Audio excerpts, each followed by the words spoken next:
The game comes with 400 playing cards that take you from the Rudy to the Tootie. You know what I mean? I'm talking about from a passionate massage to a full-out gangbang.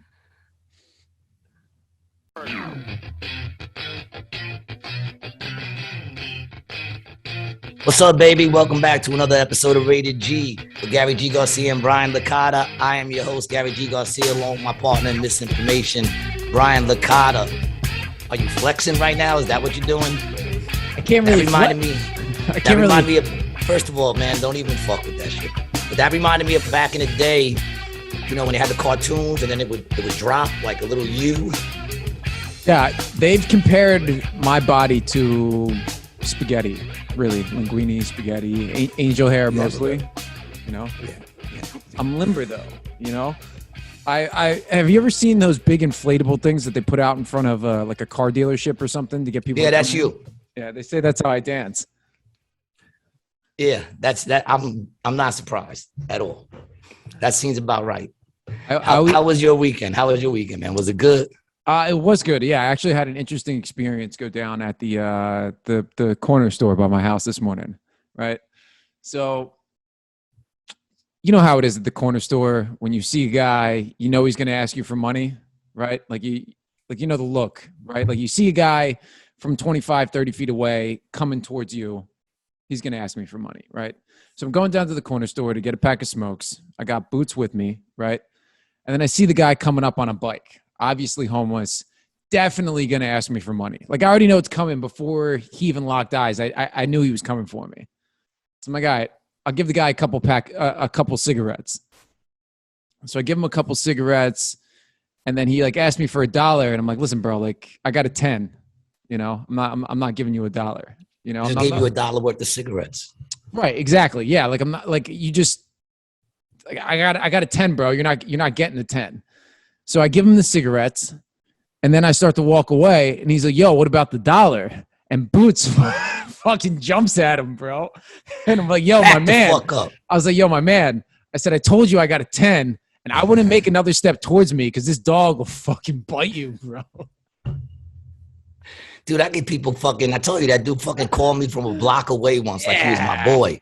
Yeah. And they said, could he borrow 50 cents? I said, dude, when are we going to meet again? Are you going to meet me here tomorrow to give me back my 50 cents? You know what I'm saying? Like, it's ridiculous. Hold on. I got our guest. We got a special guest today, people. It's a special guest to me. He said he hasn't received the link. You sent it to the new one that I sent you? Yep.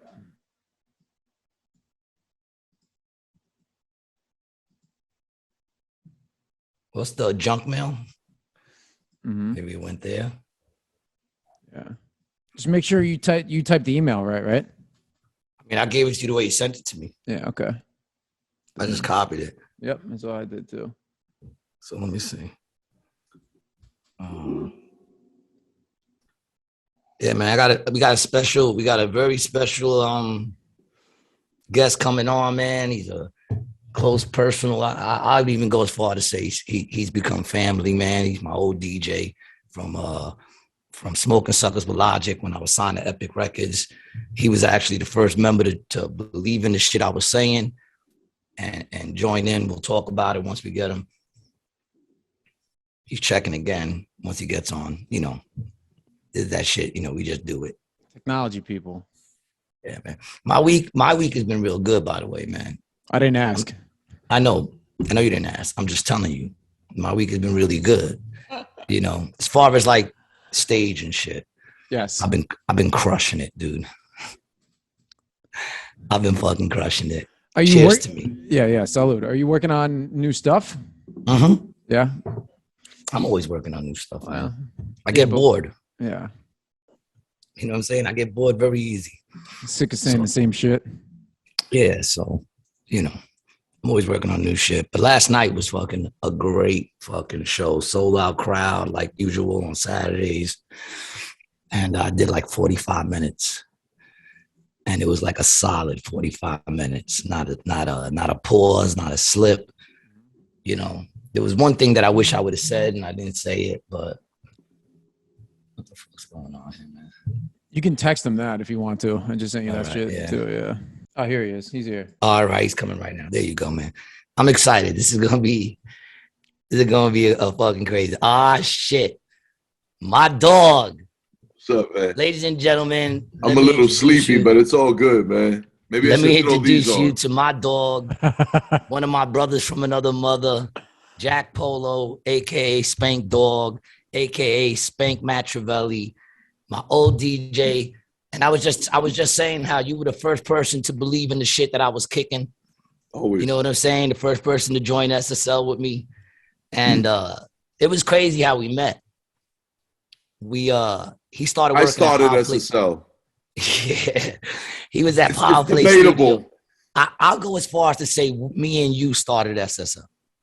I started it. there was this dude. He was the manager, Robert, and I was interning. Man, Robert Porter, man, he kind of started it for us. Yo, shout out to Robert. Shout out to Robert Porter. Oh, man. Pew, pew, pew. Rest in paradise, man. Rest in paradise, my brother. Mm-hmm. This dude was not only one of the most talented, he was like a Jimi Hendrix kind of dude. He really was, though. Very like, rock and roll, flamboyant, cool dude. I was interning at Power Play. I was there for maybe like 3 weeks. Spank comes in. He's there just signing in. He's getting his paperwork done. This dude comes and he's like, yo, dude, there's a DJ down the block. He goes, I just met him. I think you need to meet this dude, yo. He goes, because I was telling him that I was trying to start a live hip hop band. And he goes, I think you need to meet this dude. I just met him. I think you need to meet him. Spank comes walking in, first day on the job, comes walking in, and he says, yo, this is G. He's a rhymer. He's trying to put together a live hip hop band. Spank goes, yo, I do beats, dog. And I'm like, word? He goes, yeah, you want to go hear something? And I'm like, yeah. And we looked at Bob. Bob said, just make sure you come back when you got to check out. And his first day at work, we left. He walked in and we left to his house. Where were you guys working?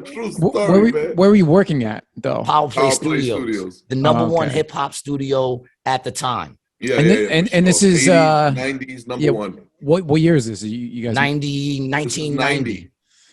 90 going into 91. Yeah. Because you remember we were telling everybody, give us a year, we'll get a sign. We did it in 6 weeks. That's how fast it was from the time you guys started. 6 shows. We did 6 shows. It was 6 No, months. we did 1 show. We recorded our first show. Listen, I wrote a book. It's in my book. He hasn't wrote his book yet. So he has his version. His book is coming from, you got to remember, this dude's brain ain't all there anymore. Yeah, exactly. Neither is yours, though. That's true, too. Yeah, my book makes it a me. His is going to be a mine.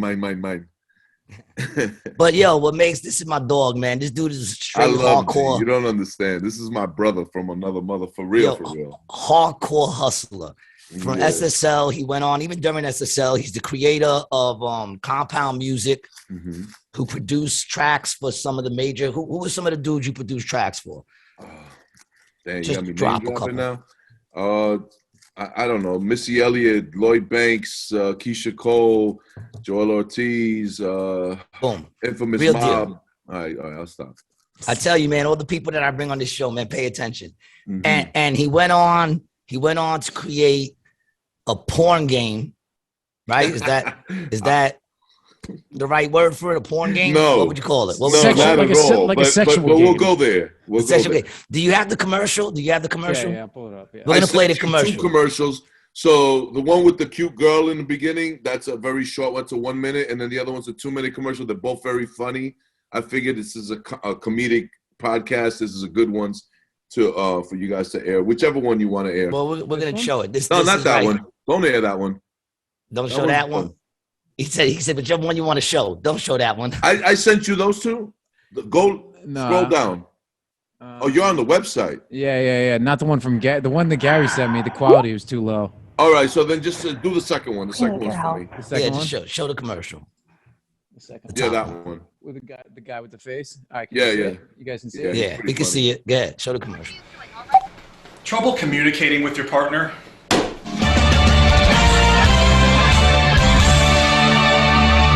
Why do we choose to make our communication tool in the form of a board game? Let us explain. After reading many books about communication and relationship building, It all resulted in failed attempts within my relationship because no actions were being taken right away with my partner. This is Emily. Emily's relationship has been on the rocks for a while because she has trouble effectively expressing her wants and needs to her significant other. With XXX Playground, you're taking the awkwardness out of the bedroom while simultaneously freeing her of judgment. The game takes all of the blame. To make Emily feel comfortable, we have devised this game to give power and control to the female. How do you ask?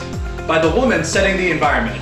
She sets limitations on what she's comfortable with, which allows her to express herself, free of criticism. We're all aware of the ancient practices of the Kama Sutra and many other sexual rituals, but has anyone taken it and modernized it into a board game?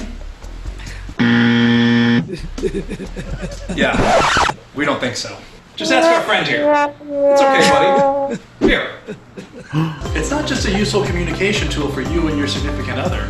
It's also an excellent gift for bachelor and bachelorette parties, a wedding, or a divorce party, or even a swing party. It's honestly the best icebreaker for any relationship looking to broaden their horizons, build stronger bonds, or improve the oh-so-familiar bedroom routine. So, next time you're laying down, looking to pull out that hammer, do yourselves a favor and take us home with you. So you went on to create this game. Yeah. He's doing it. When you told me you was the idea of it, I said, this motherfucker's crazy. But at the same time, I knew you was going to do it. Of course. Yeah. You know what we do. We're rock stars, man. We make shit happen. So you move, where are you at now? You're in LA? No, I'm not in LA. I'm in California for sure. In Southern California. I live in Laguna Beach. So it's called XXX Playground, right? XXX Playground is the brand.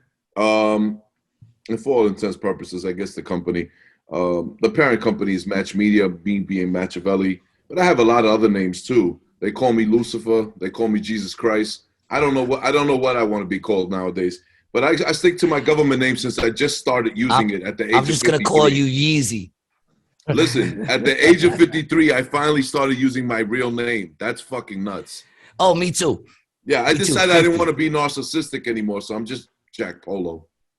Well, I mean, that name is actually a pretty cool name, dude. I know, that cool, sucks. yeah. So to make fuck it, I'm narcissistic again. What am I gonna do? It's a fucking good name, man.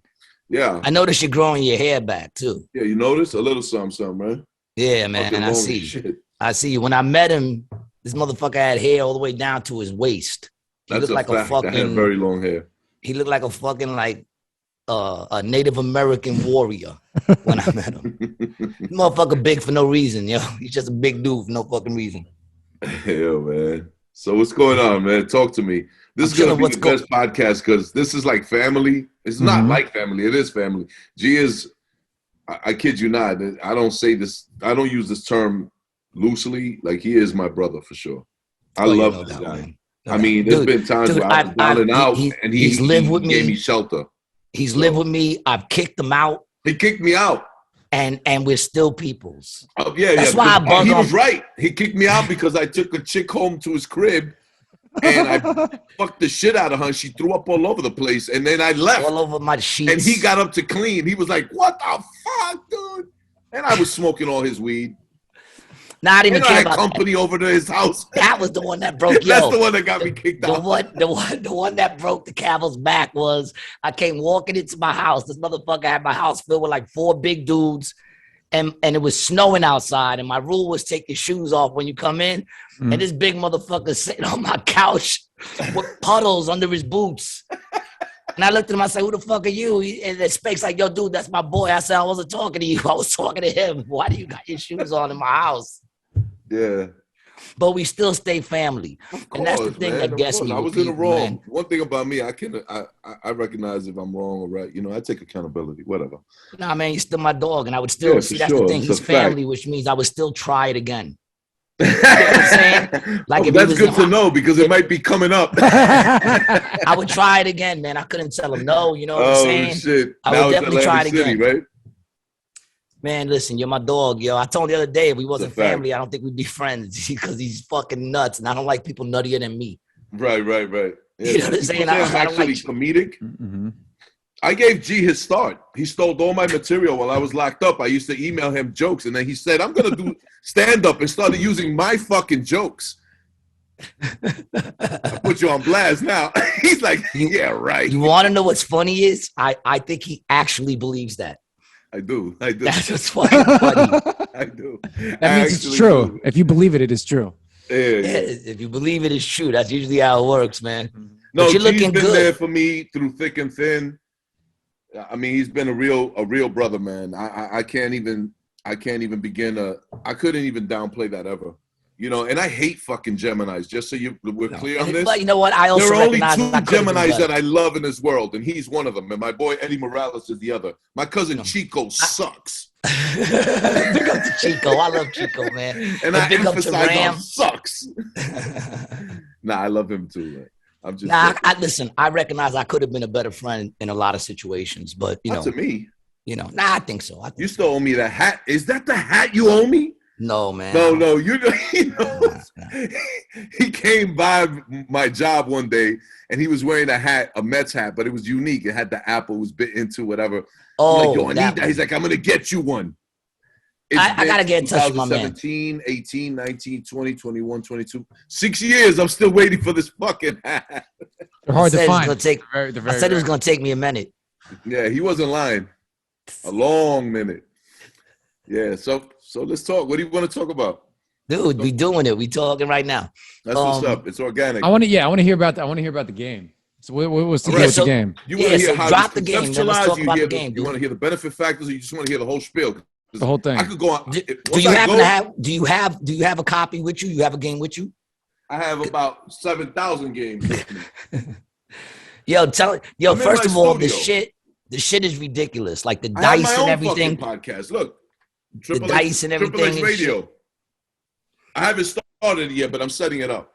So that's coming. I thought you had something that was already going. I did, but then fucking COVID hit. And once COVID hit, I was flying out here to LA to do the podcast, and I had a star-studded cast. I had Zab Judah. Mm-hmm. He doesn't talk much, but he's a good look. Everybody knows who he is. He's my boy. I had his wife now, who was his friend then, Dee Dee the Great, and she's a sexologist with a degree from UCLA. And then I had Camilla Clutch, who is like a big porn star. So I had my cat. They were my co-hosts. And it was my Not shit. saying I never seen her. I'm just saying No. This shit out. So it was my show, right? We go film the first one. I catch laryngitis. I can't fucking talk on my own fucking podcast. They're going off, and I'm like, welcome to my the world. whole fucking show. Welcome to my world, dog. Yeah. You don't remember when we went on tour? We went on tour, and the first show, I blew my voice out. I had to do all his vocals for the rest of his career. This dude's a dick, yo. Yeah. It's true, God. Man. It's all coming out now, man. All my greatness comes from Spank Dog. Yeah, all of it. I wrote all his lyrics. As a matter of fact, I wrote a book, right? I know I'm completely off course. I don't give a fuck. Listen, I wrote a book. It's called Music and Mayhem. I'm going to put it out. Just don't know where. Book is phenomenal. It's all, SSL is in there, of course, because it's part of my life. It's my memoirs.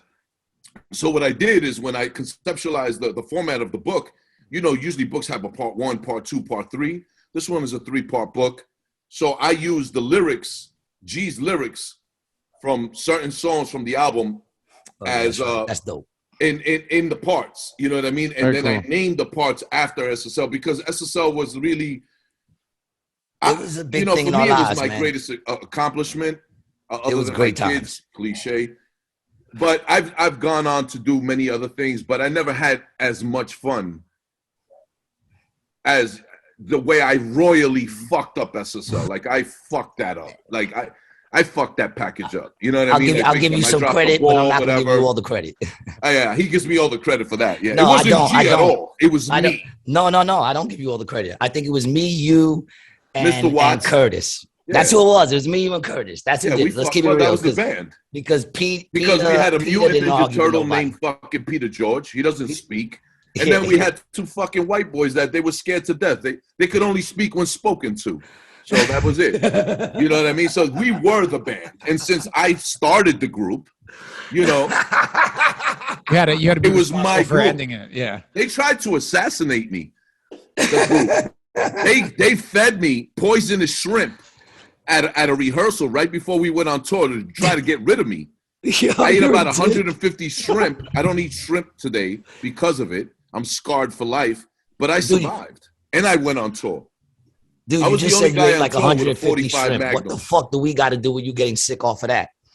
Mr. Watts did it. He was trying to kill me. He's going to see this shit and be like, what the fuck? He'll be calling me tomorrow. Like, what the fuck? I got to get Mr. Watts on too. No, Mr. don't get him Watts. on right now because we won't talk about TXP. He'll be like, no. No. I'm not gonna get him on now, man. This is your time. Yeah, let me. So yeah, let's get back to the game, man. Yeah, Tell us about the game. First of all, I just want to say the game is legit. The pieces, the dice, Completely everything is silk and fucking sexy, man. It's a I'll dope break ass it down for fucking. you, man. I got some extra pieces around here. The dice, these ain't all the dice, but these are some of the dice. They're made out of nickel. They're very heavy weighted dice. They're really well. They're gonna last you forever. Plus, they are the dirtiest dice. You're not gonna get dirtier dice than this.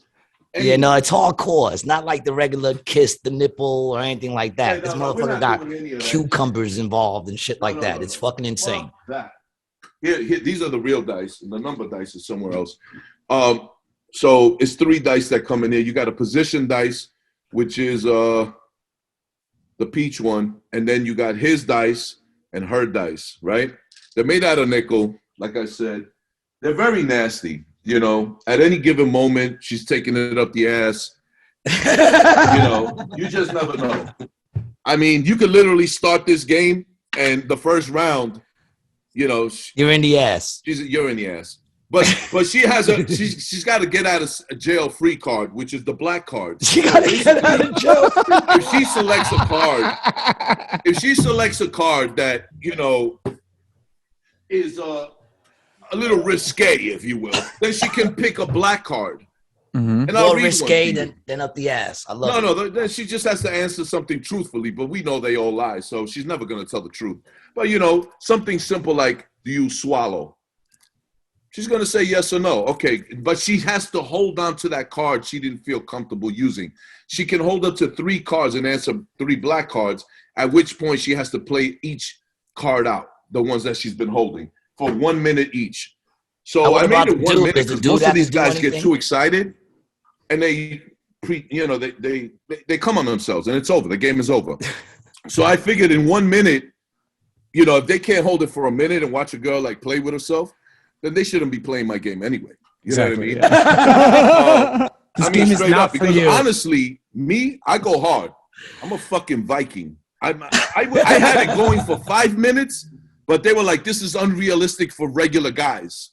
And I'm like, okay, so what are regular? They're like 1 minute, 30 seconds. I'm like, I'm not making it 30 seconds because by the time you get it in, it's over. So I said, okay, 1 minute.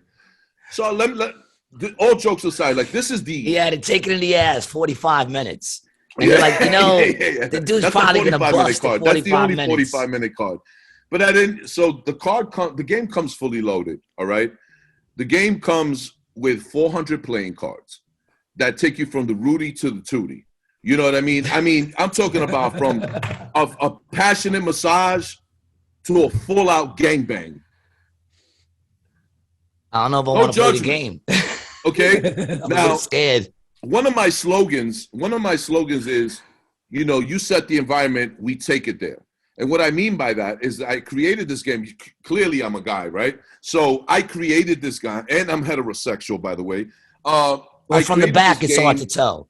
From the and back, I said, you're just okay, like look, a muscular big how am I chick. going to make this game likable by women?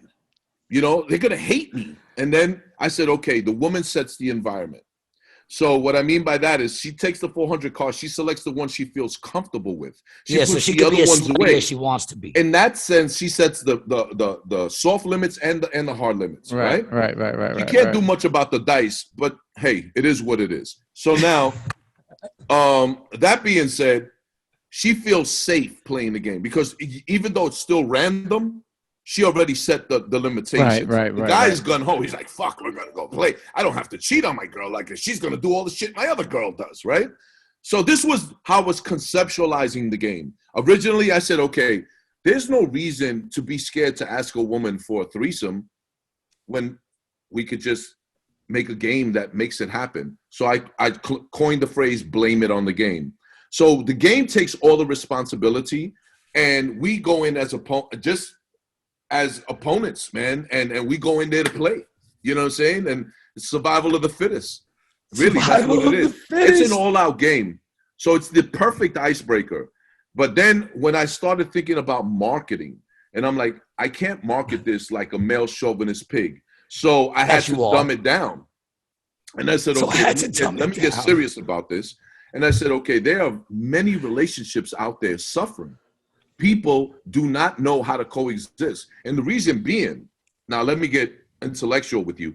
Men process by association of guilt, which means we do something fucked up. We say, I'm sorry one time, we're over it. Women process by association of fear.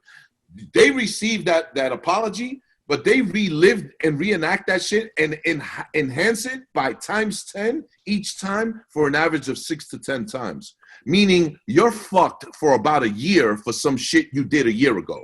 Okay? Well, I think it's longer than that, but okay. Sometimes it could go longer than that. I'm not sure who did most your of the studies. Most of the time, it goes longer than that. Right. Yeah, I'm not sure who did your studies. Listen, you know. Okay, you're my right. ex-wife held a grudge on me under for 1 year. 15 But years. what I'm saying here is that 15. we can't get along. It was written that way. So I created a platform that could make it easier for couples to communicate what their desires, their fantasies, and their experiences are without having to voice it, without feeling compromised or awkward, or women that they're going to get judged or criticized, or men as well. So this game frees you. These are the benefit factors from playing the game. No judgment, no criticism, no awkwardness, build stronger bonds, bridge the gap in communication. So in fact, it is a communication tool. It's a holistic communication tool. I got a question. Sure. So you have cards there that'll lead to a threesome, right? But even to a gangbang. Or a gangbang. But are there cards there like, oh, well, if it leads to a gangbang, I guess this card's there that the chick gets more than one dude. Yeah, all right. Yeah, 100%. I made it fair. I made it fair. Yeah. Now, did you have when you were creating the game, did you have any women? My version of the game doesn't have those cards. It only has threesomes like me and 2 girls or 5 girls. I probably do about 3 or 4. Your version of it. That's the one you get rid of those cards. The one I play with, yeah. Yeah, you throw those cards out the window. Yeah, but and my question is now when pieces are super cool too. So they're also made out of they're not made out of nickel. They're made out of they're nickel plated. So you got like and the detail on them are crazy. You know, Monopolies is cast iron. That's cheap shit, man. This is real shit. This is nickel. You know what I mean? Like, fuck Monopoly. You know what I mean? Straight up and down. Monopoly doesn't have a stiletto. You know what I mean? I got a fucking cuffling, dude. And then you know what? I said, let me be politically correct. So in case you don't know what you are, you could be it all. You know what I mean? You don't have to be a boy or a girl. You know what I mean? But the game pieces are super cool. The game board itself looks. So now aesthetically, I got it looks 2 like questions. candy. I got 2 questions. One is, when you were creating the concept of the game, did you have any women come and give their input? Oh, I had a lot of women come and give input. What I was doing, I'll tell you the funniest shit. Somehow that just sounds like, like it was. No, but it really was fucked up. I fucked a lot of chicks and got their opinion. I did. So I was in a very dark place in my life. It's good to see you're out of it. I'm completely out of it, man. I was facing 7 years in prison. I was fucking on pretrial. I was all stressed out. And I said, what am I going to do when I get home? What am I going to do? Because I can't sell drugs ever again. I can't do none of these things that I was doing. I said, you know what? I got to fix my fucking life. My kids are getting older. I'm a fucking degenerate. I don't want to be that. So I said, you know what? Fuck it. I'm going to own it. I got this sex game that I've been thinking about. Let me pull it up. Let me finish it. And I did that. I created the prototype. And then I started. I guess you got a lot of time to think about sex games when you're in prison. Oh, yeah. So I created the prototype before I went in. Okay. And I started playing it with different women, sometimes 2 women. And I got raving reviews. And then I also asked for the input. So that's when I started changing the cards, conceptualizing the game pieces, and things like that. And then they were like, well, it shouldn't be just females on the board. There should be men as well. So I did that as well. I upgraded it. And finally, after, and I kid you not, 16 years in the making, counting, you know, the time I did it in prison and stuff like that, where I created my marketing plan and everything. It's 16 years in the making, and I finally put it out. I put it out in 2019. I came home in 2017, completely focused, tunnel vision, like I'm going to do this. This is my brand. This is my game. This is what I want to do. I'm not doing music anymore. I love music. It's my first passion. But you know what? I know what time it is. You know what I mean? And I'm not with none of the stuff that's out right now. I can't even, there's like 400 babies. I can't fuck with little baby, medium baby, double XL baby, the baby, it baby. Like, I can't fuck with all that. And you know what? Some of them are good. It's just not my thing. Some of them are good. It's just some of them are good. I just can't fuck with it. You know, when they say talent, the bar of the standard of talent has been lowered drastically. Like, they used to say that about us when they were like, oh, you guys don't even play instruments. And that was, you know, frowned upon. Well, we did. At this point, these guys can't even speak correctly. They mumble, and they can't even rap. They're not poets. Well, I will say this. They're not really mumbling anymore, but it's all kind of just sounds like I can't tell one artist from the next. I like Kanye West. I think he's ill. And Kanye's I fuck good. with like Drake. I like Drake. An abundant amount of pussy, like me. So I just think that he's a pimp, and I can't ever, you know, disrespect a fellow pimp. So this is what the board looks like. Yeah, check this shit out. Give me a second. You know what I mean? Shit is glossy, man. Shoots and ladders. Kind of looks like a checkerboard as well. But if you look closely, you see the details. You see right here, there's a woman right here, and she's got a chain around her neck, and the man is pulling it up. And then you have a woman gyrating from up here, coming down. So basically, those are the ups and downs. So if you land here, you get those are the ups and downs and the ins and outs. Yeah. It's really if you land here, you shoot down to this, and so you would pick a peach card as opposed to a red card or a white card. This is the dirty dice. When you land on the white, you got to pick a dirty dice. I mean, you got to roll the dirty dice. It comes really well packaged. The game comes really well put together. This is the inside of the box. As you can see, it has the trays to fit the boxes. It has a timer. No one uses it.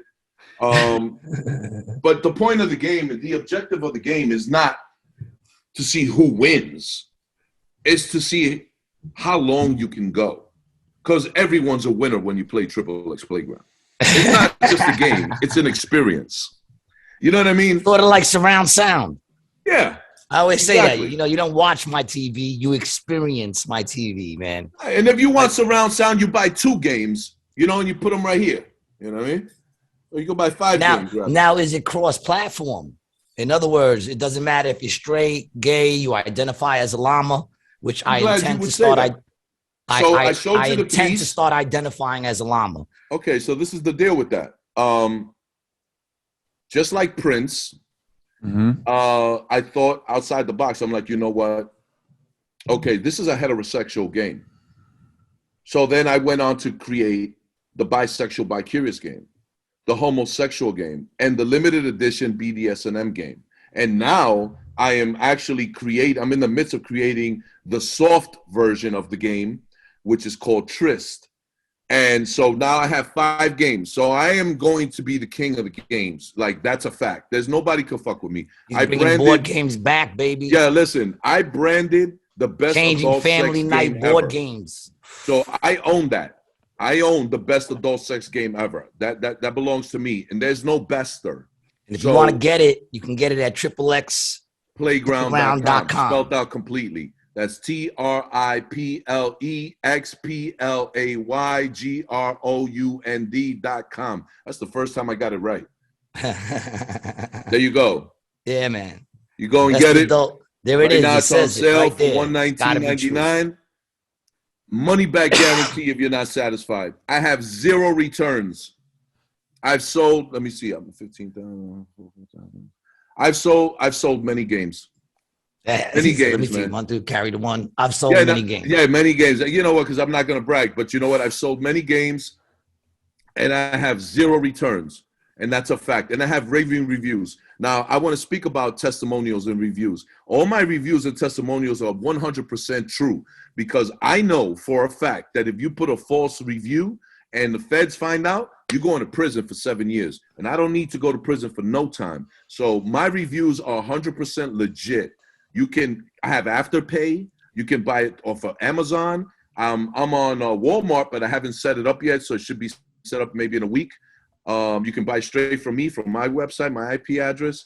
And I also have upsells. I have a full line of apparel, activewear, that took a life of its own. That just happened by coincidence. I was creating clothes for the girls to wear at the trade shows. And the girls were like, this is fucking off the hook. And I'm like, really? So I went in and I devised, like, I did a whole line of apparel for men, women, and full accessories. And they're selling like hotcakes, man. The girls love my leggings. You know, I don't know what to tell you, man. You're not doing movies out there. Nah, I'm not doing that. Nah, have you jumped in on any? Have you jumped in on any movies? I have my daughter here and I'm shooting porn. But I mean, have you jumped in on any? Have you been there hanging out? No. But I know a lot of porn stars, man. You know, I know a lot of porn stars out here. They were actually spearheading my campaign. But I'll tell you the funny thing about porn stars. I love them to death. I didn't know any being from the East Coast. And when I came out here, I had my preconception of how they were. And I was completely wrong. They're actually the coolest people in the world. I'm sure, yeah. But just overall in California, and the cleanest women, man. And I'll tell you why. They get tested every Friday. And they cannot work if they don't pass the tests. So they have no diseases. Now, a regular girl, she gets a pap smear once a year. And she's fucking every Tom, Dick, and Harry. You know what? I'd rather be with a porn star any day of the week. That's neither here nor there. Let me go back to what I was saying. So I came out here and Brian, through this whole podcast, I just been watching your face, and it's like your mind just keeps getting more and more blown. And I love it. This is the Spank experience. I haven't looked at anyone but myself. I didn't think there was somebody who was more whacked out than you, G, until I met your friend Spank. I mean, am I wacky? Oh, I mean, yeah, listen, but in all, the best ways. Really, in all the best ways. In all the best ways. Yeah, no. The matter is, this is the only box that'll help you think outside the box. Okay? And that's a fact. And help you do different things with your box. I've never been confined in shit. I'm not punching nobody's fucking clock. I'm not working for nobody and getting a punk ass check. No, thank you. You know what I'm saying? I need to live outside the box. I'm super creative. I need to flow. I cannot be confined. When I was in prison, I was a raging bull. Everybody was like, leave him the fuck alone. And that's just the way I am. I had everybody working for me there. You know what I mean? Because I just had to make moves. Like, yo, this is what we're doing. This is what we're doing. What are we doing? Let's go to the yard, 6 o'clock. We're going to fucking wreck. Then we're going over here. But my day, I didn't waste 1 second. I came out with an associate's degree. I came back. I went to Rutgers. I got my degree. You know what I'm saying? I went from not having a high school diploma to having a fucking degree from Rutgers University. Mm-hmm. Now I got a company. And you know what? I'm doing my thing. I changed my life. I don't do nothing negative. I don't sell drugs. I don't sell pussy. I sell betterment for relationships, man. I always say, fool, man. I always say that every woman deserves a man that brings out the slut in her, that allows her to be a complete freak like she wants to be without any judgment and being comfortable. And he's created a game that'll allow them to do that. I just turned out a Jehovah's Witness. Blame it on the game. I just finished turning out a Jehovah's Witness. That's called a callback. This is what I do. And you know what? You know why I'm good with those? You know why I don't mean that in a bad way. But I mean, I like to, look, if a woman doesn't feel comfortable, if she doesn't feel safe, you're never going to get the real version of her. You're going to get a reserved version of her. And then you're going to be like, man, my girl ain't shit, man. This vanilla sex is boring. And she's thinking the same shit about you. There's a lack, there's a gap in that communication. What I do simply is bridge that gap. That's it. I give the people the freedom I created a platform where people have the freedom to really indulge and really take their sexuality and their sensuality to new heights, man. In that sense, they build stronger bonds. You know, there's tons of benefit factors from playing this game, all jokes aside. I know I like to joke I feel like, you know, humor is the best medium for conveying a message. You know what I mean? So yeah, I joke around, but I'm not Andrew Dice Clay. You know what I mean? Like that's not. I love him. Back in the day, that's not who I am. I know sometimes I come off that way, but I'm just telling you, like, honestly, I have a purpose. I stand strongly behind my product and my brand, and it's because I have a vast amount of experience in dating women, and I've seen the mistakes I've made. You see what I mean? So based off those mistakes, I now know the true value of a woman. Nobody has made more mistakes than my dog. Right no, here. That's a fact. You know I'm still making them, but this time I know when they're coming. You know, I choose the mistakes I want to make. Oh, you know what I mean? Spank, I love you, dog. You are so fucking raw. It's incredible, man. I mean, hey, listen, man, it is what it is. You know, triplexplayground.com. You know, follow me on Instagram at _X_playground, and you'll see. You know what I'm saying. You're gonna say this doesn't even match because I'm selling you love. I'm selling you communication. So what's up, Brian? Brian, you looking to buy the game? Yeah, I'll take a copy. I'll take a copy. Pick up a copy of the game. Yeah. Down, bro. I'm gonna, and if you don't, I'm gonna blast you on media, and I'm gonna say this guy right here said he was gonna buy the game, and he did. I think I'm gonna cop one. Why not? Yeah, why not? I'll cop one. I'll get one. I'm in. Yeah, I'll send you a hat. Y'all got fucking cool ass hats, bro. Send you a hat. What? I thought you meant a Jimmy hat. You know I'm ill. Listen to this. This is in 3D, first of all. Then you see the back. It's XXX Playground. Now look at this. You see that? That's a QR code sewn on there. You go with your phone on here, it goes right to my website. So when I send you the hat, boom, you take your phone there, it takes you right to the checkout. Now you buy the game. You see what I'm saying? All my clothes have QR codes. You know? I got nice shirts. I'll send you some stuff, G. For sure. Yeah, man. Check out his website. No, I got fly shit. Man. I'm gonna send you some fly shit, bro. For sure.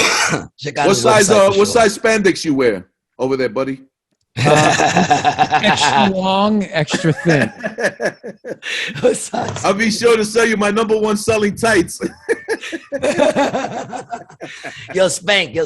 You ready for this? Yeah. Me and this dude right here, we started a Patreon, and we said the first 10 subscribers. If we get 10 subscribers on our Patreon, we're going to box 3 rounds, 3 2-minute rounds. This motherfucker think he could beat me. Oh, I don't know.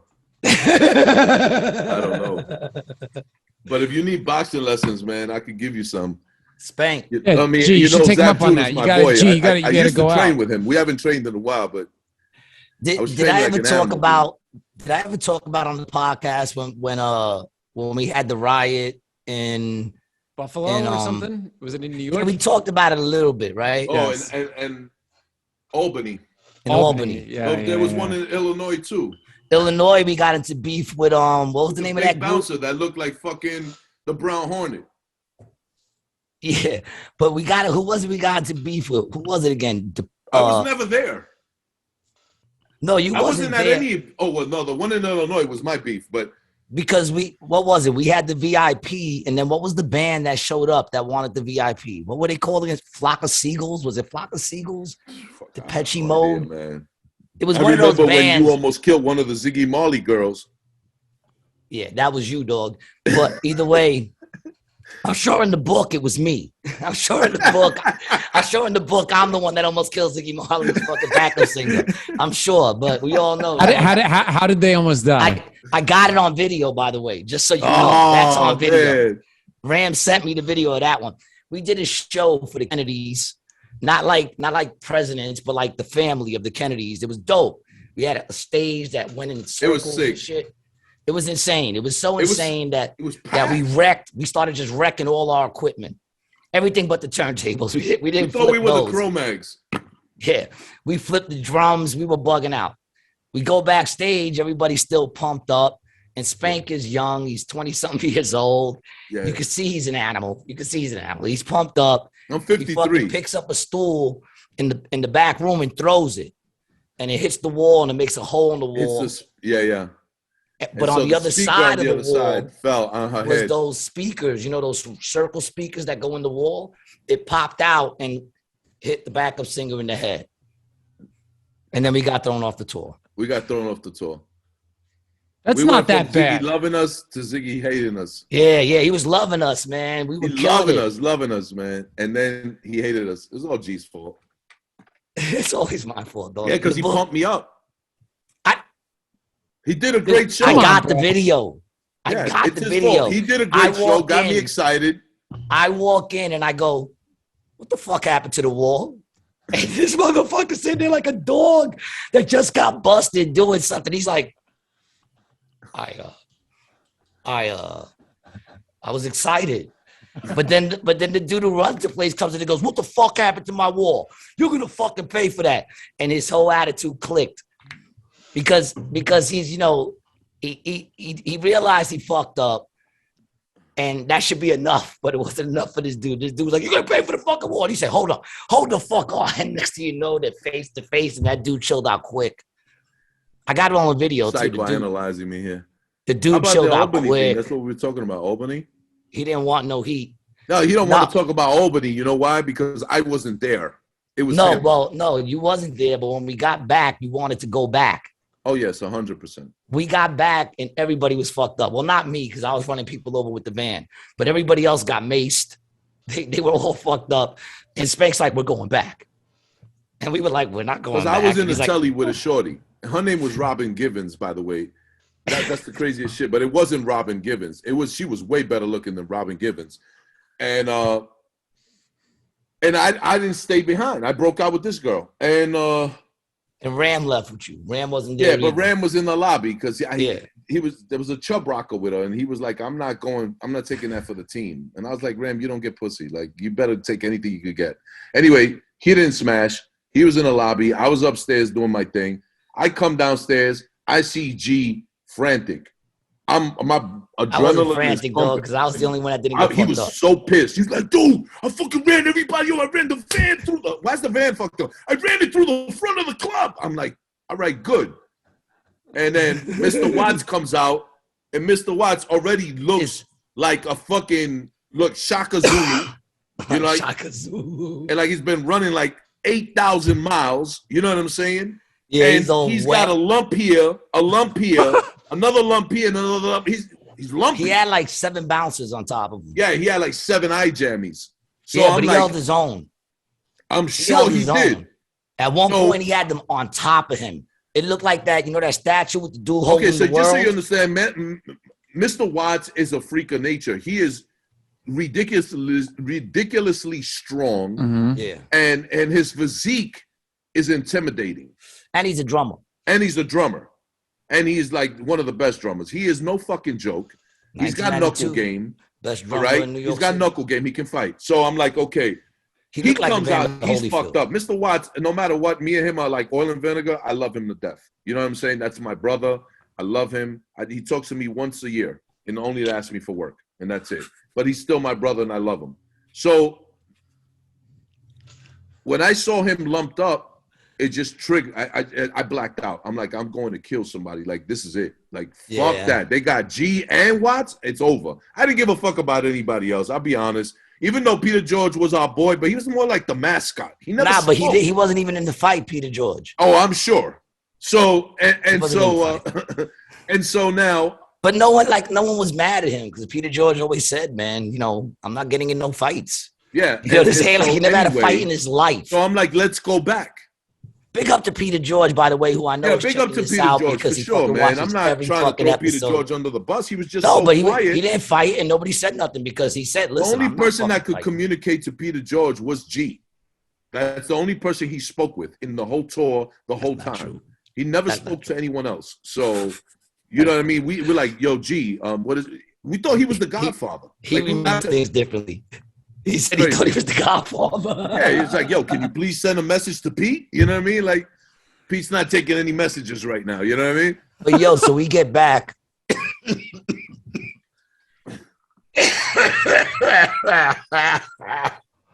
You don't even understand what happened, man. Dude, They blame it on me. But you tell me, what's his name again? What's your name? Brian. Brian. Yeah. Change your name, man. To what? to what? I'll figure it out B-Dog. by the time the show's over. All We'll right, so figure it listen, out before the show's over. listen. This is the deal. No, but he's So- like, yo, we're going back. And we were Yeah, like, you we're tell not it. going back. we're not going back, dude. The cops showed up. They let us go. We're not. Fuck. And he didn't give a fuck. He tells, I still don't give a fuck. He tells fucking our bass player, Mike, he says, listen, dude, I know you got the keys to the car. Give me the keys to the car, man. Yeah, because he was the only rational one that was trying to, hit me with the cognitive thinking and change my mind and calm me down. I was like, yo, bro, I'm going to fucking break you in half, you fucking... He said to him, abortion-looking leprechaun, like, fucking, give me my fucking keys. I'm going to go back and get these motherfuckers. He was losing it. He tells him, yo, Mike. He says, Mike. He calms down and he says clear. He goes, Mike, give me the keys before I turn you upside down and shake them out of your pockets. Yeah. Now, at that moment, our road manager, he comes in, Roger. Big up to Roger, man. He's cool people. He comes in and he's like a triathlon, white dude. He's got a good build. He looked like Superman. Yeah, he looked like Superman. Plus, he fucked one of my girls in Illinois, so I already had it in for him. Roger's still your bitch. That's what we're gonna call him right now. Yeah, he did take my bitch. Roger steps in. I was doing a show. I come back. He's in the back room fucking her, and I'm like, I was about to do that. I was just about to do that. Yeah. He fucked my girl, so I'm like, okay, cool.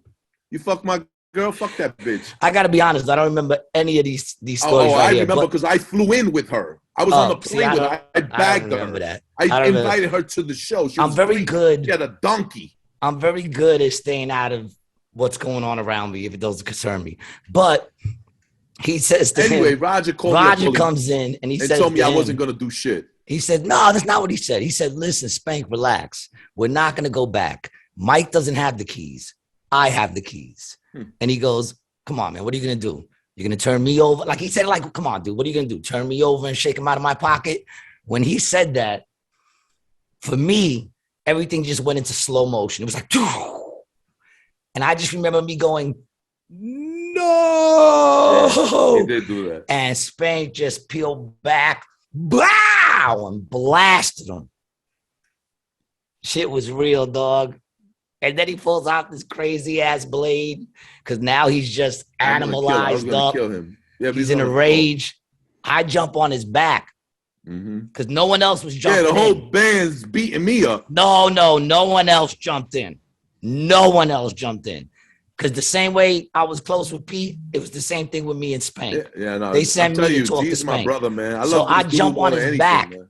And this motherfucker's swinging me around in a blind fit of rage. And he's swinging me around like a cape. I'm like a cape. I'm just flapping. Dude, my legs ain't even on him. I'm like literally flapping. I'm just holding on to his neck to stay on him. And I'm whispering in his ear. I'm like, come on, Spank, relax. It's me. You're going to wind up cutting me by accident, dog. Relax. And then he just finally like tired himself out. It was like jumping on a fucking crazy horse. Yo, you know what I just noticed? G stole my poster. That Sade poster's mine. Everything is yours. That Sade poster has a signature. It's mine. No, it doesn't. That's not yours. I got one too. Oh, all right. Yours has the signature. You lost it. I'm sorry to hear that, but this one has no signature. All right. Everything is yours. It's all yours. I'm going to fuck your head up right now. Hey, keep talking, man. No, I already know what he's going to pull out. He abuses me with this shit all the fucking time, man. And it annoys the shit out of me because I want it. He better have this shit in his will to give to me. You know what I'm saying? I already know what he's going to pull out. He's going to pull out a painting that this dude did for us when we got signed. This dope-ass graffiti artist. I think AR, actually. He's the one who did our album cover. Our album cover is probably one of the best album covers ever made in history. I'm sorry. Especially when you got it in vinyl, it would open up and become one piece. First of all, I knew he was taking that shit out. Exclusive Smokin' Suckaz with Logic that my boy did. Yeah. Mice. Oh, that's Mice. Yeah, that's Mice. Yeah. That's not the one who did my album. The one who did my album was AR. He did the CD. Mice did the CD. Oh, yeah. Mice did our CD and our logo. And look at that. Right here? That's dope. Pretty cool, yeah. Come on, man. That's me, Peter George, Spank, and Mr. Watts. That's Peter George, G, me, and Mr. Watts. The bass player and guitarist. Ain't in there, right? They weren't with us at the time. He did that like very early when we started in the band, because the band started with us four. Yeah. And then Mr. Watts brought in the bass player who was Mike, big up to Money Mike. And then we had you remember when we had the guitar tryouts? We went on Yo, we had went on- so many. We went on some Our shit entire career saying- was bleeps and blunders, yo. Yeah, we went on some shit swear, saying we man, were we looking for a fucking nuts, guitarist, and it came down to these two people, D Smooth, who wound up getting in the band, and this other white kid. And you remember he kept ticking? He kept going like this, going like that every time, like he hit a note, he would tick. He looked like the drummer from Fleetwood Mac. That tick. We were And I supposed to remember have. Spank leaning over and going, because we made them battle it out. Like they literally battled it out. They were going lick for lick, right? We were pretty bad. Yeah, we were bad. And Spank leans over to me, goes, "The fuck is up with this dude's tick? You can't have this motherfucker ticking all over the stage." And I was like, "You're right, dude." And then they stopped playing. We're like, "D Smooth, you're in." Oh my Lord. You know, we used to rehearse in Madonna's old room in the music building, in a legendary music building on 38th and 8th Avenue. Who was the Dragon band on that the we wall and everything. who was the band that we had beef with? Everyone. Well, the one that we shared the room with. Remember they had that big stuffed snake on the top of the room, and you went and you gutted it. I probably did. I don't remember that. But who was the Again, band? Was it deny, no Shooties? Was it confirm. Shooties? I don't think it was I don't remember. Shooties. All the groups that pretended to be our allies actually hated us. Like Skadanks. Well, no, Skadanks didn't hate us though. They Skadanks hated always me. gives me love. Everyone hated you, dude, because Yeah, they were everyone scared of hated you. me. They hated me. They were like, were why does scared he of have you. to exist in the band? They were like, he is the band. They were I scared. feel like you'd be a lot him. of fun. I feel like you'd be the most fun. No? Nah, me and G was fun together, man. Yeah, Yeah, nah, I can see nah, that. we I were feel like very we much would alike. have a good weekend. If we were Oh, doing yeah, my no, he's a God, ball. man. He's a ball. We had a ball, man. I Yeah, mean, you know what? All right, baby. SSL was like the movie Hangover. Right or wrong? We were fucking nuts, dude. We did a lot of wild shit. How about when you ran over the wild turkey and we thought it was a fucking bald eagle? no, dude, I didn't run it over. It committed suicide into our windshield. Oh, he never told you about this story, right? No, I think I've did. I heard this mentioned story. Yeah. I It's think in I've, my book. yeah, I it. think It's in I've, my book. It is. It's in my book. I had to put it because I was like, this motherfucker's crazy. You got to picture me. Listen, I'm locked up in fucking jail and I'm having these fucking memories and I'm laughing. They think I'm the Joker from Batman. Yes. They're like, this nigga's crazy. And I'm like, you niggas, they're like, you're making this shit up. I'm like, yo, listen, this is my life in a nutshell, you motherfuckers. You don't understand. Everything is real. I know it sounds fake. I can't even believe the shit sometimes. Yeah. But it's true. I lived this shit, dude. I Yeah. lived it. But nah, that shit. But what's so funny is he was sitting in the passenger seat, and I see it coming, and he's like, he finally knocks out. He's like almost asleep with his eyes Yeah, closed. yeah, you're right. And I hit this shit, and the sound was so loud. Shit went through the And- windshield, dog. No, yeah, well, it almost did. The windshield came in, Yeah. but it held up strong. But what's crazy is he's the only one that didn't jump. Mr. Watts was all the way in the back, and he had glass all over him. I look at him real quick because I closed my eyes, and then the first thing I looked to look at him, the glass is like right here in front of him.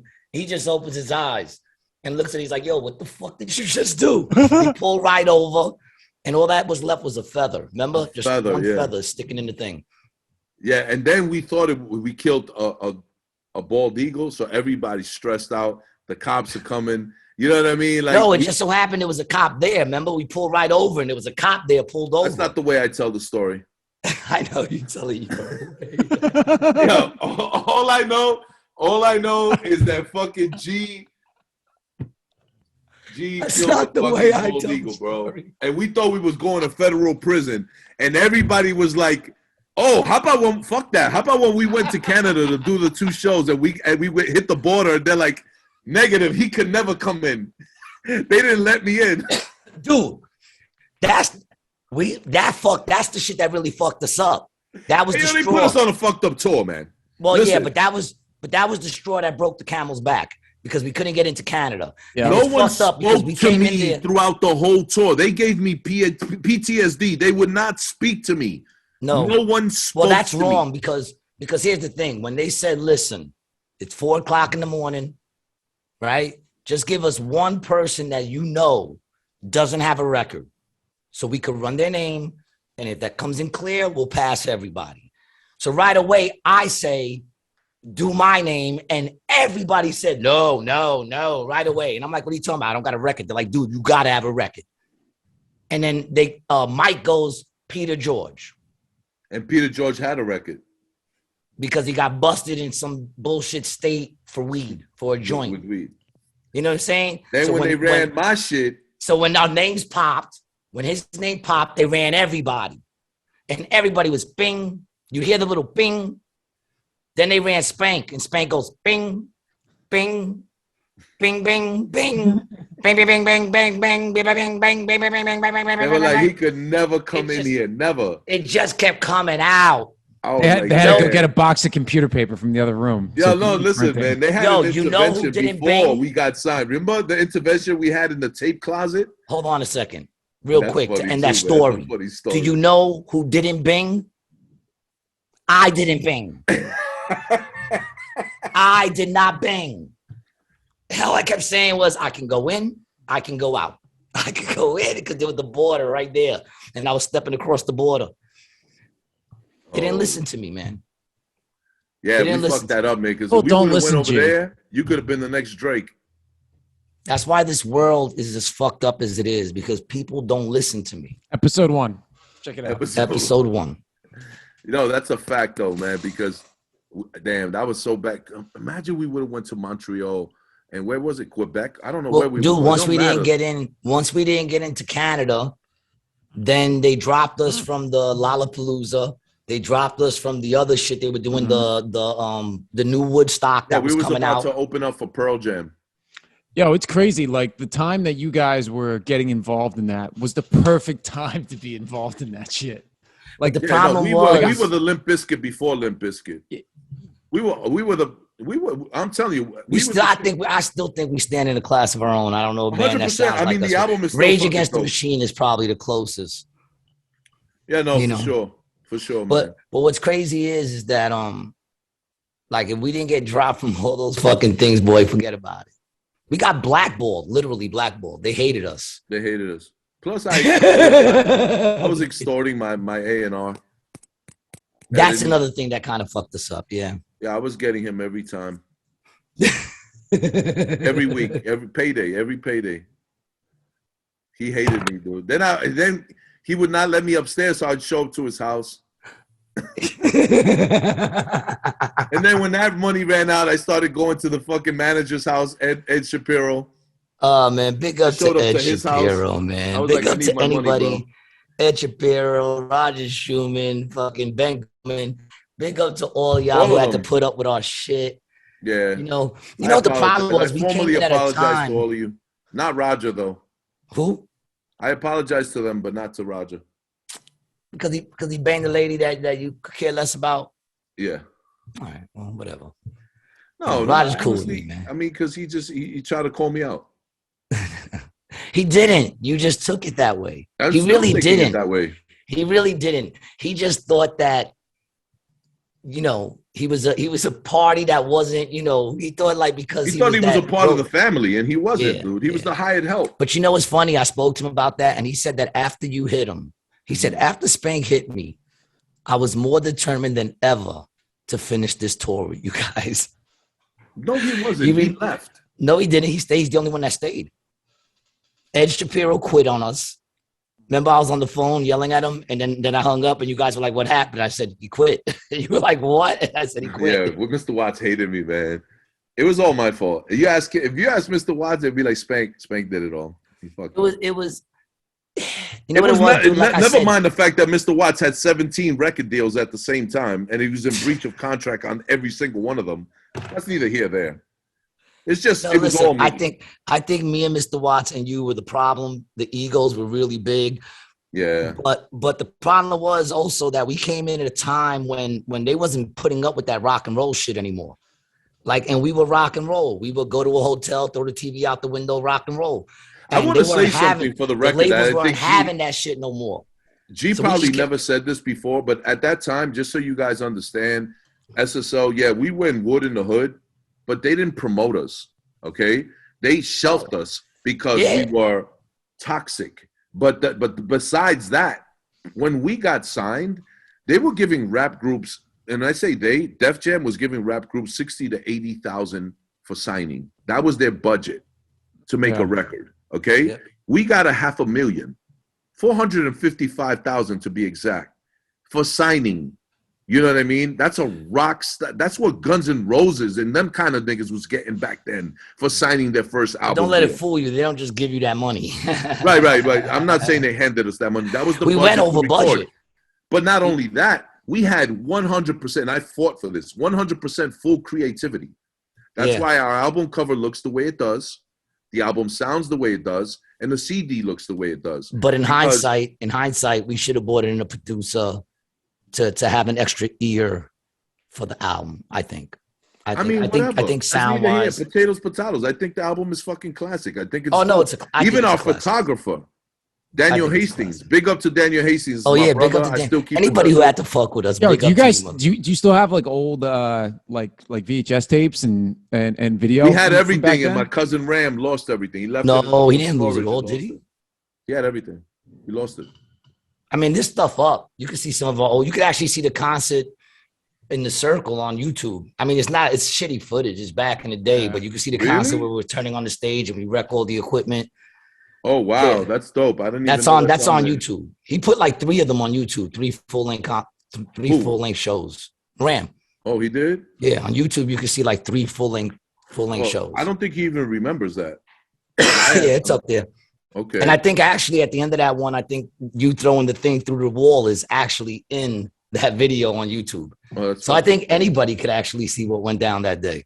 I mean, it was an experience, man. Honestly, it was great. It was magical. It was a magical moment in our lives. It was overwhelming. We didn't know how to embrace the gifts that we were getting, being given. And we definitely deserved them, but obviously we only deserve to get a taste of it because, in life, I believe strongly that everything happens for a reason. Of course. And that happened for a reason, man. It was to teach us valuable lessons, if not at the moment, further down the line. Because honestly, where I am today, I would never do any of that shit. You know what I mean? As crazy as I may sound, I move very calculated, and I didn't back then. I was just kamikaze. I was just, oh shit, what happened? All right, there you go. Yeah, I didn't give a fuck back then. You know what I mean? That's the thing. You don't give a bunch of 22, you were 24, 25. You don't give young fucking cats from the hood all that money with no guidance. And that's the problem. We didn't have a strong enough manager. We didn't have guidance. Exactly. And I'm not dissing Ed Shapiro. He was new. He never managed a band before in his life. And we were like, fuck it, because he believed in us. And we were rolling with people who believed in us. But I mean, there's we broke a lot of bridges that now in hindsight, I probably wouldn't have broke. Yeah, 100%. We were That's burning what you do bridges. as a kid, now though. We're building bridges. Think about it. When Michael Kaplan asked us for Ear Candy, when he said, "Bring us a song of Ear Candy," because everything was too hard. And what did we write? Uncle Tom Artist. Mm-hmm. Meanwhile, we had Cookies and Milk. On the side, we could have gave him Cookies and Milk. Yeah, we never did it. We never put it out because I already knew. We used to do Cookies and Milk at the shows. They would go crazy. Yeah. And that's the thing. We didn't put it out because I knew it would blow up and I didn't want to be the Cookies and Milk fucking dude. Yeah. You know what I'm saying? Like if we had one hit, I didn't want it to be Cookies and Milk. Although it was a dope song, but it was, Yeah, then you've been like chicken noodle soup. You know what I'm saying? Yeah. With a soda on the side. Yeah. But that goes to show you, she's a friend of mine, by the way. In hindsight, though, I would have gave him Cookies and Milk.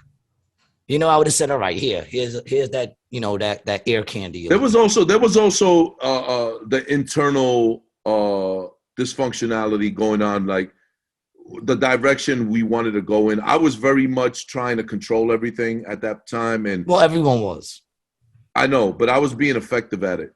And not in a good way. Okay, yeah, I brought Daniel Hastings, did our photography. I brought the artist who did our cover and our see. That's cool. That's cool. In that sense, it was good. But in a sense, like when we were creating records, I didn't like anything that I didn't produce. You know what I mean? If I didn't produce it, I was like, I'm not feeling that. And I was just being a dick because there was some good records that Peter George came up with, that Mr. Watts came up with. I mean, because I'm like that. I think Mr. Watts came up with that somehow. I don't remember exactly how it came about, but what I do know is that I think because I'm like that's actually one. He was writing all the lyrics. And if we would have worked like a synergy, none of this would have happened, I mean, we were young, man. Yeah, man. Honestly, I was definitely, I see the part that I played in fucking everything up royally.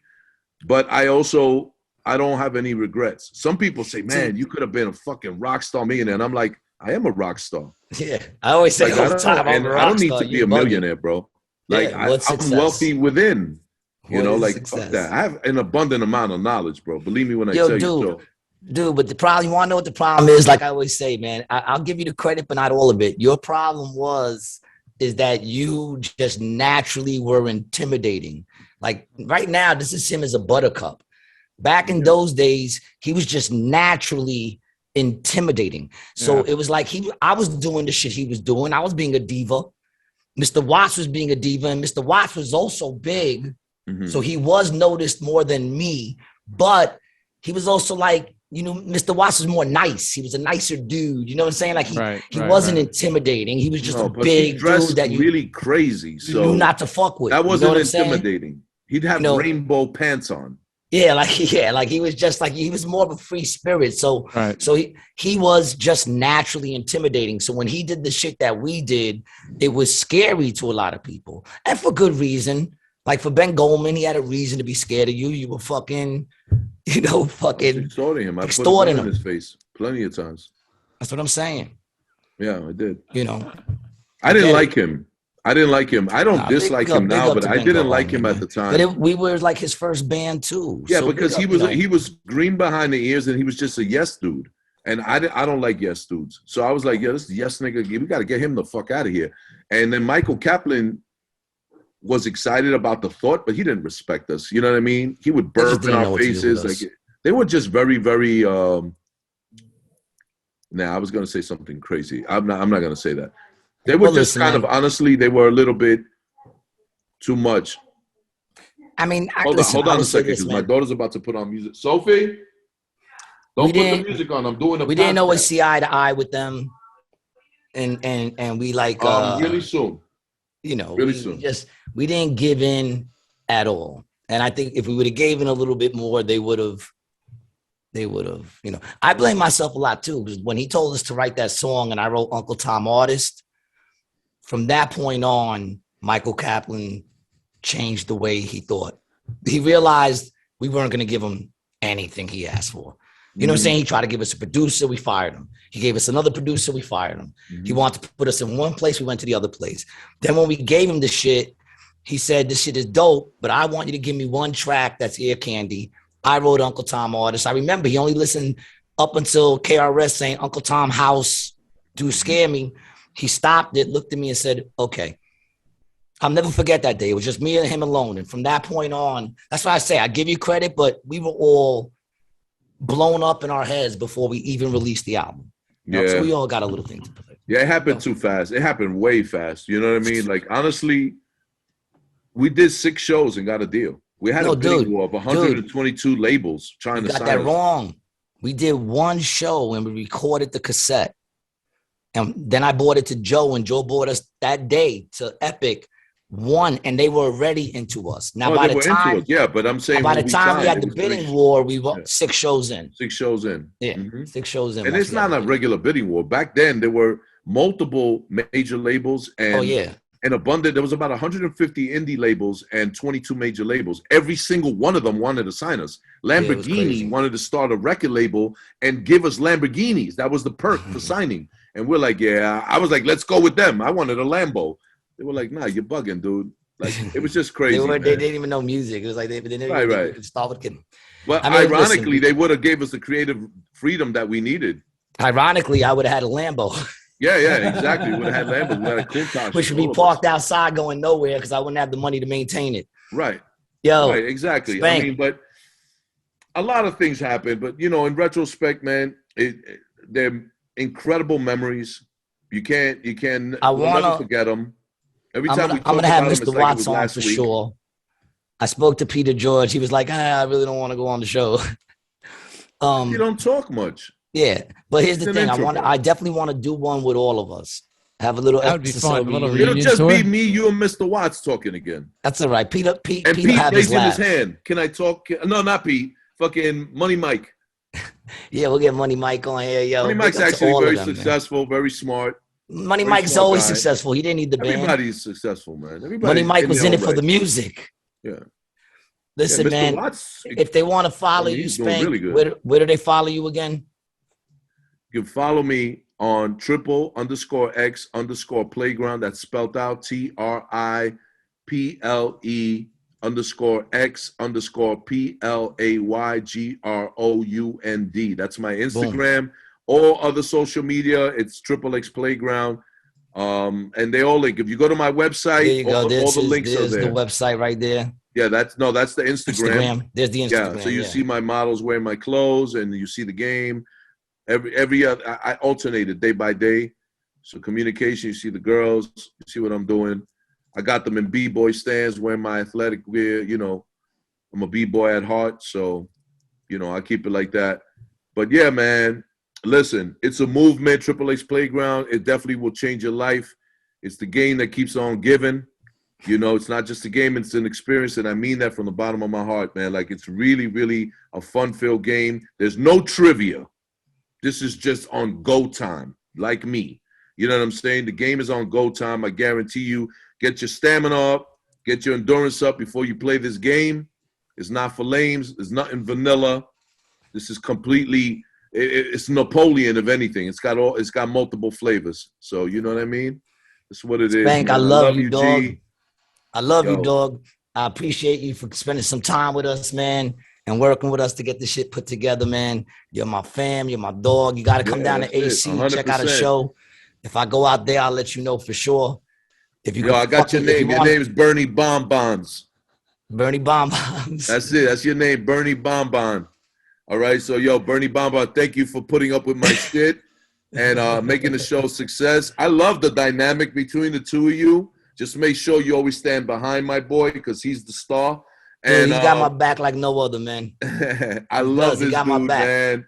I love this dude, man. You know, one day I'm going to get out to AC and I'm going to come and see you, bro.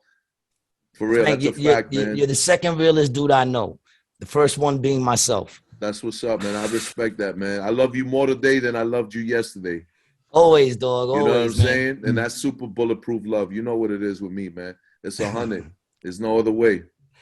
You know what sucks is I would talk to you all day, but he got things to do, so we're gonna have to cut this one now. Yo, you know what? And all I can say is I can't be nothing else but number one because number two is the first loser. That being said, Machavelli, I'm out. Yo, thank you for checking us out. Thank you for hanging out. My boy Brian Licata, myself, and Spank Dog, man. That's another episode of Rated G. Peace. All right, man. Peace.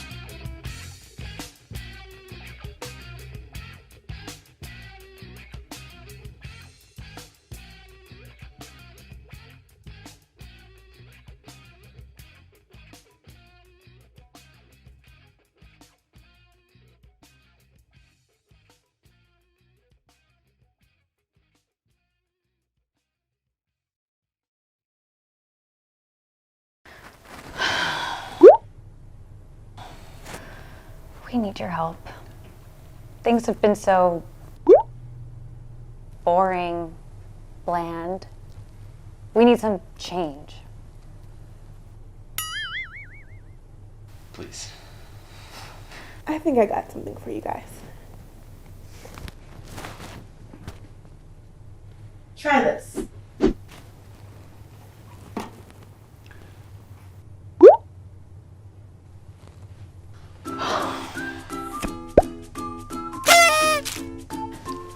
Girl, this works. Thank you so much. And you can keep that. That makes sense. I mean, yeah, the thing with the